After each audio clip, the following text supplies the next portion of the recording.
વડોદરા શહેરના તાંદલજા વિસ્તારમાં એક યુવતીનું ભેદી સંજોગોમાં મોત થતા વિસ્તારમાં તરેતરેની ચર્ચા ચાલી છે।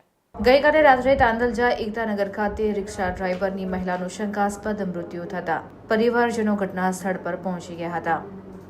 પરિવારજનો મહિલાના ઘરે આવી પહોંચી હતી અને તપાસ કરી તો મહિલાના પરિવારજનોએ આક્ષેપ કર્યો છે કે ગળાના ભાગે આંગળીના નિશાન હોય, જેથી જાનથી મારી નાખવાનું કાવતરું હોય તેમ લાગી રહ્યું છે, જેને લઈને પોલીસ કંટ્રોલમાં કોલ કરીને પોલીસને આ બાબતની જાણ કરવામાં આવી હતી।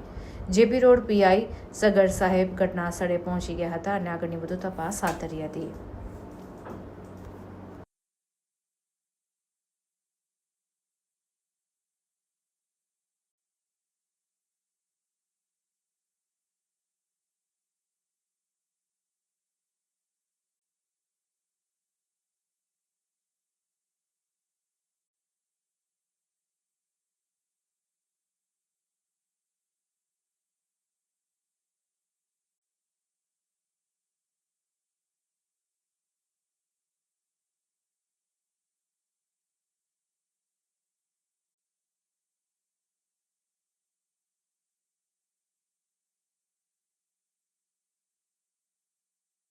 તાંદલિયા વિસ્તારમાં કિસ્મત ચોકડીના પાસે છે, પેટ્રોલ પંપના પાસે અમે આયા। અમને ઘરે એવું ફોન આવ્યું કે એને અટેક આવ્યું છે।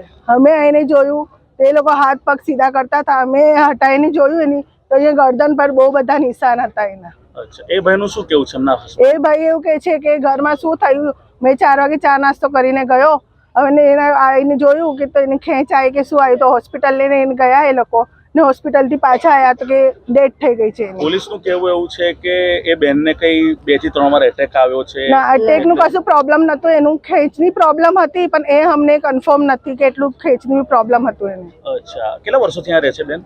હમણાં જ 1-2 વર્ષ થયા, બાકી ત્યાં રહેતા હતા તાંદલિયા, જે આ તલાવડી તૂટી ગઈ ને ત્યાં રહેતા હતા।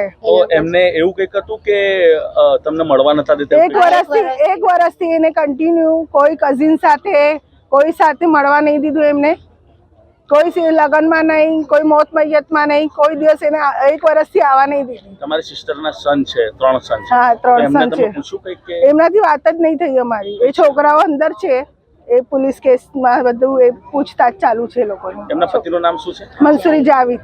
જાવેદભાઈ। અચ્છા, શું તમારી માંગ છે? હવે એવું કરીએ છીએ અમે કે ઇન્સાફ જોઈએ અમને કે અમારી છોકરી સાથે શું થયું છે। પોસ્ટમોર્ટમની માંગ? પોસ્ટમોર્ટમની માંગ કે એને 1 વર્ષથી ટોર્ચર કર્યું, શું કર્યું, પિયરમાં કમ નહીં આવવા દેતો તો, કમ નહીં મળવા દેતો તો। હોય ઇન્સાન છે, ભૂલ થાય, અને એટલું બધું ટોર્ચર બી ના થાય ને।